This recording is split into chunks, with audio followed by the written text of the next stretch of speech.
সংবিধানের সাথে সম্পৃক্ত নয় এমন সব সংস্কার অন্তর্বর্তী সরকার করতে পারে বলে মন্তব্য করেছেন বিএনপির স্থায়ী কমিটির সদস্য সালাউদ্দিন আহমেদ।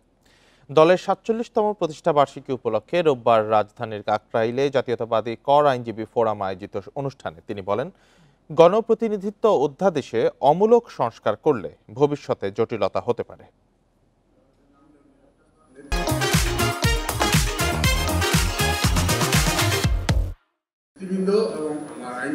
শিগগিরই দেশে ফিরবেন বিএনপির ভারপ্রাপ্ত চেয়ারম্যান তারেক রহমান। তার দেশে আসার মধ্য দিয়েই বিএনপির নির্বাচনী প্রচারণা অর্ধেক হয়ে যাবে বলে জানান দলটির স্থায়ী কমিটির সদস্য সালাউদ্দিন আহমেদ।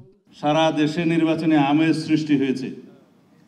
অতি শিগগির আমাদের নেতা জনাব তারেক রহমান বাংলাদেশে প্রত্যাবর্তন করবেন। অবিচ্ছেদ্য অংশ হচ্ছে প্রচারণা, তো সেই প্রচারণা আমাদের অর্ধেক সেদিন হয়ে যাবে ইনশাআল্লাহ।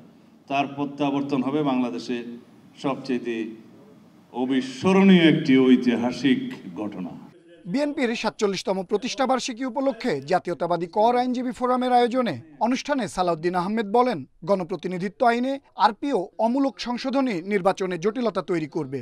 ২১ ধারার সাবসেকশন 1-এ একটা পরিবর্তন আনার চেষ্টা করছে প্রতীক নিয়ে, যে কোনো রাজনৈতিক দল, ২ বা ততোধিক রাজনৈতিক দল যদি জোট করে নির্বাচনে, সেই সময় সেই দলের প্রতীক তাকে নিতে হবে বাধ্যতামূলকভাবে।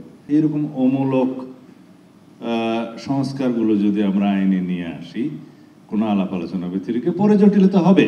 পরের সন্ধ্যায় ঢাকেশ্বরীতে দুর্গাপূজা উপলক্ষে হিন্দু ধর্মাবলম্বীদের সাথে সাক্ষাৎ করেন সালাউদ্দিন আহমেদ। আনোয়ার সাদাত নূর, ইন্ডিপেন্ডেন্ট নিউজ, ঢাকা।